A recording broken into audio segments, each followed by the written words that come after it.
Hey guys, welcome back to Around the Campfire with AmeriCamp, the ultimate summer camp podcast. I'm Rob. And I'm Laura.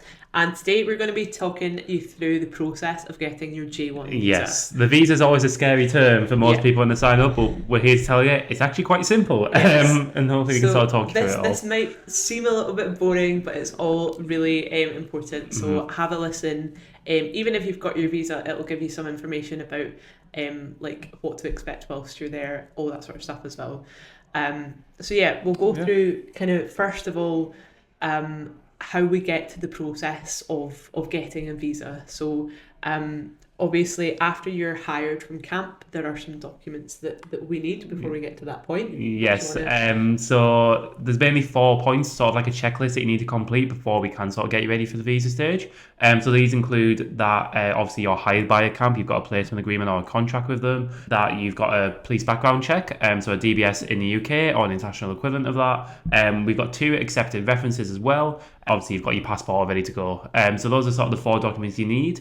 Once this is completed, we can send you what's called a DS 2019. The best way to think about that is probably just like your visa application form. I think it's sort of the thing that it just lets you get your visa. It contains all your information. It lets you make an appointment with the embassy, sort of get started on the whole process. So yeah, once you've got all your documents completed, we will send your DS 2019 to you alongside an email called Visa Instructions, which is like a 3-part email talking through exactly what you need to do. If I can do it, anyone can do it with a visa, because I remember when I first signed up, I was so confused about what to do. But the booklet is really useful, isn't it, Laura? Yeah, definitely. And your DS 2019 is a really important document that you need it for your embassy appointment. You need it to enter the US, but you also need it when you're at camp too. So it's one to keep super safe. Yeah. Normally, like I kept it with my passport, so like I knew that if ever I needed it, it was always going to be there. I actually kept them so safe that I still have the ones. Yeah, same actually. In my little camp scrapbook of like my old forms. I've still got my ones from 2018 and 2019, which don't really need now, but it's a nice memory. Yes. Yeah. So we've got so after you get your DS 2019, so that's a physical bit of paper that you'll receive from us, and then you'll get an email with the visa instructions. That kind of takes you through the entirety of the visa process, but we'll just kind of talk you through that as well, just to make sure that we're giving you as much information as possible. So the first booklet in the visa instructions will take you through what is called your DS 160. Now this is kind of like the online application form for your visa, much in the same way as that you would do like a passport application form or something like that. It goes through information like your previous addresses, previous jobs. You've done one more recently. What else is going on there? Again, it does ask quite a lot of information, but a lot of it is just basic to you. So it's just like where like you said, where you've worked, where you've been to, what countries you travelled to. Yeah. It's nothing too intimidating. It should be, along with the help of the booklet, it should be very easy to get through as well. Yeah, the visa instruction booklet takes you through like literally every question and gives you guidance of what to put where and which parts might not be relevant to you as a UK citizen. This form is used for citizens right across the world. It's not just specific to UK applicants. So there might be questions that have information that doesn't apply to us. So we tell you exactly which bits do apply, which bits don't, and kind of the information to add into those bits. The most important part is make sure you are applying for the right type of visa. So it's a J1 visa is the name of it. So as long as you click on that section of the website, all the other questions should be easy enough for you. So. Exactly. So with the DS 160, what I would say as well is that the website it was built in 2002. It's old. It is prone to crashing, so save often. If you can't get through a particular section of it, the best thing to do is to try it on a different browser or try it on a different like computer or try it on your phone or try it on an iPad or whatever. It is a little bit of a trial and error just to see what works best. We haven't quite found the magic key because for what works for some people doesn't work for others. I will say though, Safari, like the MacBook internet, just doesn't like it at all. No. So it's best to like use Chrome or Firefox or something different to that. Yeah, definitely. So once you've got your DS 160 completed, you'll also get what's called your DS 160 number, which is a number that begins with the letters AA. That number is then used for you to go ahead and book your embassy appointment. So the second booklet on our instruction email will then kind Tell you how of to book guide your you through appointment. that point. Booking the appointment was quite simple. Just obviously make sure you make a note of that AA number, take a photo, write it down, because that is, again, the golden ticket to make sure you can book it. Just make sure as well you are picking the embassy you want to apply for. There's many different embassies listed. Make sure you are picking the one that you do plan to visit, whether that's London or Belfast in the UK or international place as well. And yeah, booking the appointment, there were quite a lot of appointments available when I did mine. Most of them were on a Friday. The embassy have sometimes what's called J1 visa days, where there are a lot of appointments available on those days. And yeah, it was just a case of sort of confirming that I was applying for that appointment, sort of selecting a time that worked for me. I was able to book my appointment 2 days in advance, so it doesn't have to be a massive wait time for it. And then afterwards, I just sort of received the confirmation that my appointment was booked, and I was ready to go to London for it. Great. Yeah. And what happens often with the embassy is that they'll release appointments in different batches. Mm-hmm. So if you do go on and see that either that there are no appointments available at all, or that there are no appointments that suit you, don't worry about it. Just keep on checking back and there'll be more appointments released. It's questions that we get quite often is, oh dear, like, am I too late? Are all the visa appointments gone for the year? And all we have to say is just like keep checking back, because they do release more appointments quite regularly. Yeah, definitely. So yeah, once you've done your DS 160, which is the online application, and once you've then went to the embassy website to book your appointment, you're then thinking, great, all ready to go. What documents do I need to take with me? Yes. So what are the documents to take? So again, it's sort of another checklist. There's 7 main ones that you need to bring with you. Firstly, your passport. Also a pre-warning, your passport is held by the embassy for about a week as well, and then sent to you again. So you will be without your passport for a week, but it's rare you'll be planning any travel once you got your visa appointment anyway, so it should be absolutely fine. You need your DS 2019, which was a document that was sent to you by AmeriCamp that you used to apply for it.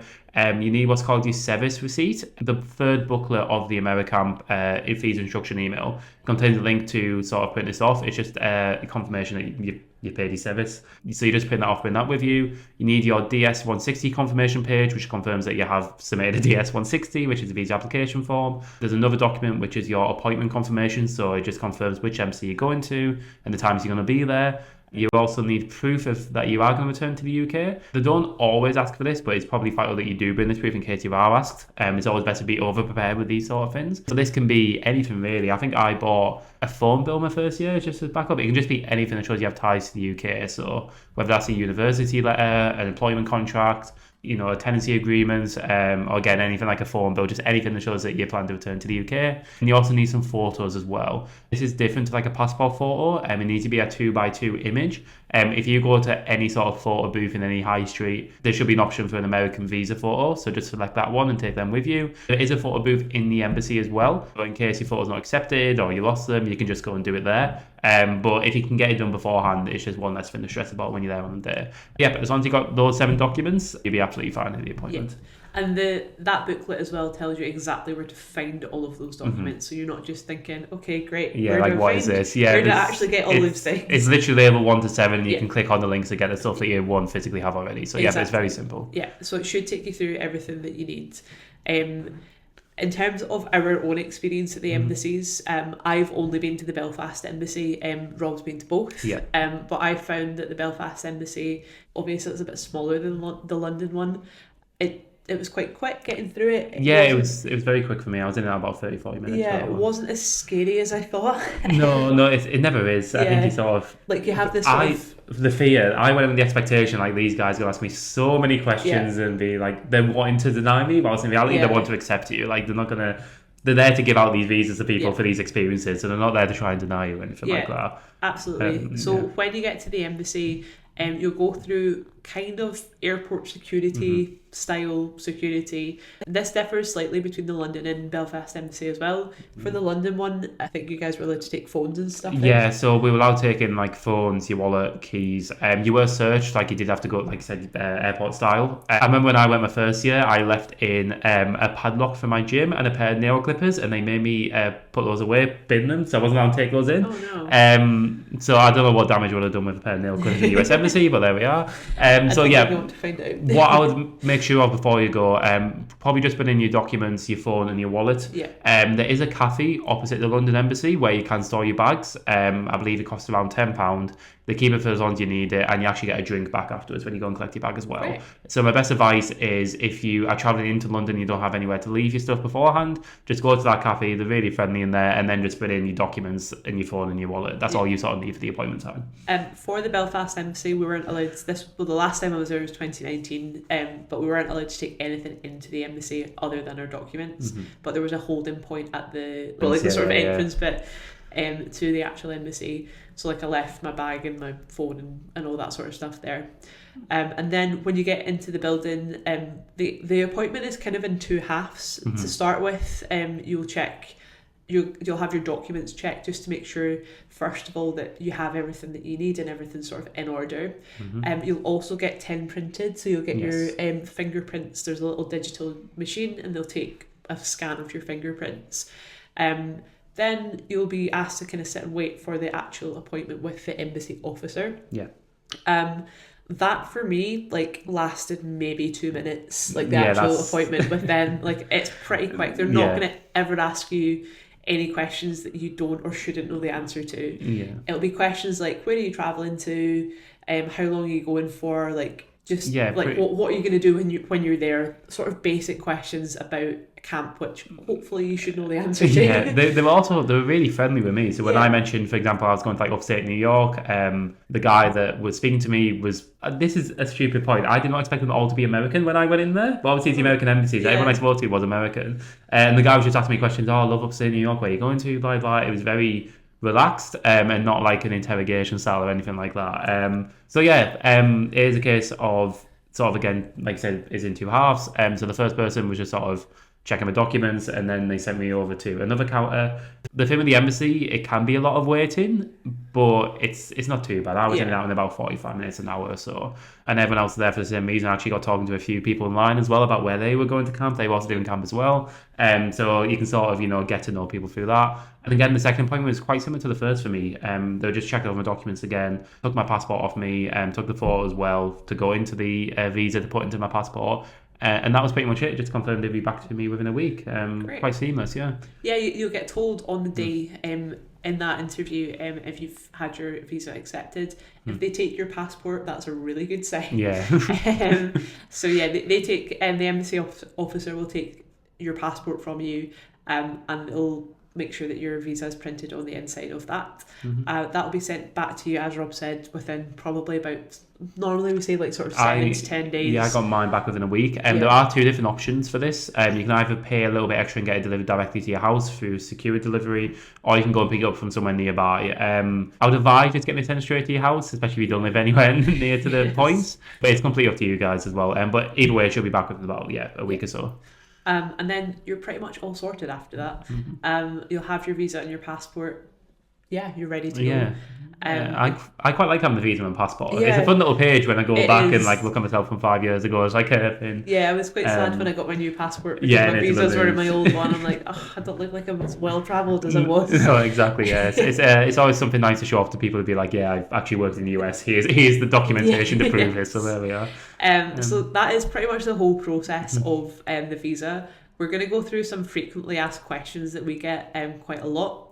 Just ones that come up, I would say, more often than not. Just to make sure that if you've got the same questions, that you know the answers to them too. So should we go with the first one? Yeah, of course. So do you have to go for an in-person appointment? If you're a first-time applicant, you do have to go for an in-person appointment. There's an option if you're a return to go for a visa waiver, which is where you send off your documents to the embassy and they send it back to you. That sometimes does have more delays just because it is sort of held up by postage and Royal Mail and whatever strikes might be going on. So we sort of do advise going for an in-person appointment, just so you know it's sorted on the day and you are going to get it back within a week. So yep, you will have to attend an embassy appointment if you're a first timer for sure.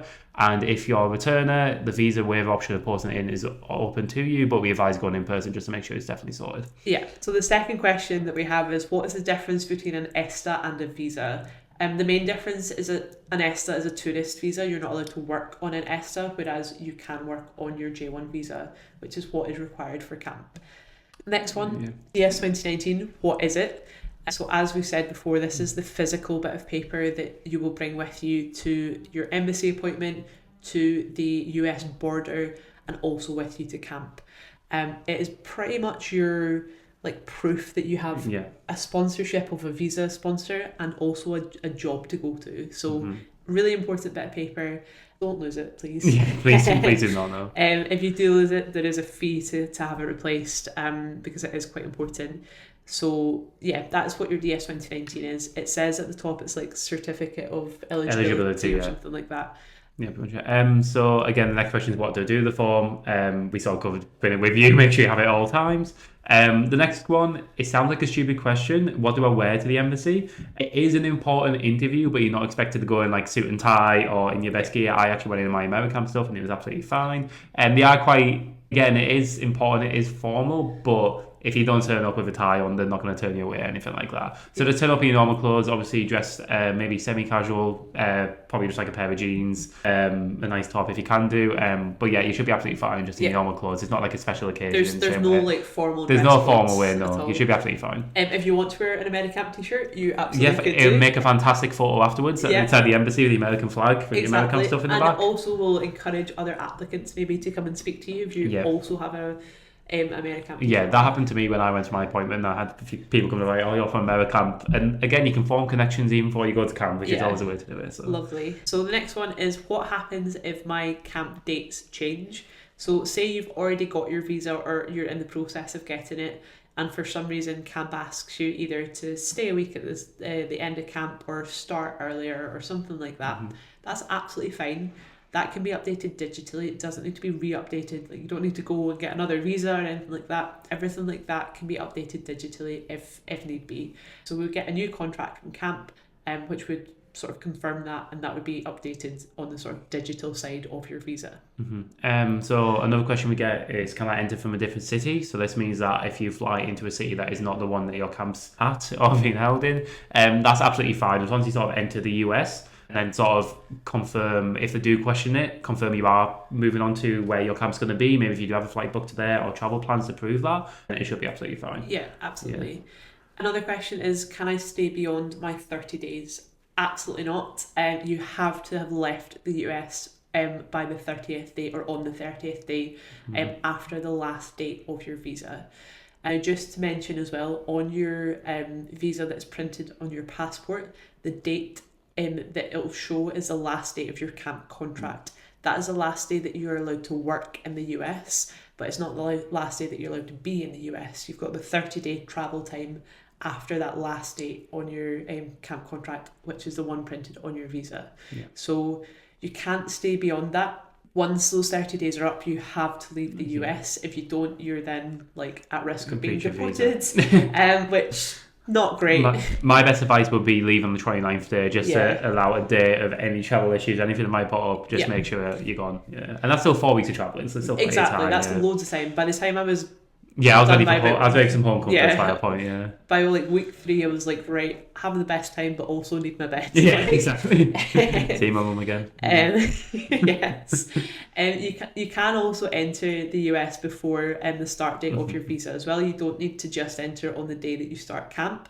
If you enter more than sort of a few days before the entry date of your J1, I would have like proof of onward travel or proof of like where you're staying, just so that the border know, okay, right, they've entered a week before, but they're going to San Francisco for a week before they go to camp, like so that they can see the sort of onward progression.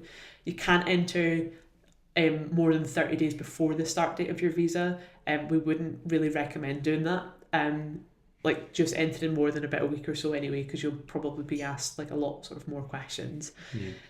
So what can I bring to prove my ties to the UK? Do I need a return flight? So this is quite an often asked question, that do you need to prove that you're physically leaving the US on a certain day before you go for your appointment? You don't need a return flight. Like we mentioned before, it's good to bring proof that you are planning to return to the UK at some point, obviously after your experience at camp is done, but it doesn't need to be a return flight. I know me personally, I did book a return flight the years I went to camp, mainly because I was unsure where I'd be flying back from, because you never know what travel plans may develop or where you could be going from. That's sort of the excitement of camp, is sort of figuring out what you're going to do after all the new friends you made. So if you want to book a return flight, if you need to be back on a certain day, fantastic. Go ahead and do that. But don't panic if you do not have one. You should be absolutely fine at the embassy without it. Yeah. Perfect. And the last question, this isn't really a frequently asked question, but I'll let Rob answer that. Are there swings at the London Embassy? There is, which is a pleasant surprise when I went, because you did not expect a building as important as the US Embassy to have a swing set outside. But yeah, if you want to go, there's 2 swings directly outside. I, after my appointment, went for a celebratory swing, I guess. Cute. With my iced latte I got from picking up my bag at the cafe afterwards. Excellent. And yeah, it's a little bit of fun at the end of what can be a little bit of a stressful experience. So yeah, if you're at the London Embassy, please have a swing on the swing and send us a photo of it. It'd be fantastic, yeah. So I hope that sort of answered quite a few sort of frequently asked questions that you might have as well. Obviously, if there are any questions in addition to that, we're still here to answer any of them. And as you get through the process and even come into the orientation days as well, you'll learn so much more about like what you need to do, what's expected, all that sort of stuff as well. It seems really daunting and really scary from like the outside, like just having no information about it at all. But once we get into the swing of things, you'll be absolutely sorted. It all makes sense. Yeah. And then when you go to camp in future years, you'll be like, right, visa done in a week, easy as anything. Yeah, you'll be absolutely fine. So yeah, fantastic. I suppose, yeah, so that sort of concludes the visa podcast. Hopefully we've covered all your questions. When you get your visa, please let us know. Send us photos of you at the swing or just outside the embassy in general. Yes. And please let us know any future topics you want covered on the AmeriCamp podcast, and we'll be happy to record them. Yes, so, it's been lovely to chat about the visa process. And if you have any questions, you can let us know. Yeah, fantastic. Bye. Bye. Bye. See you now.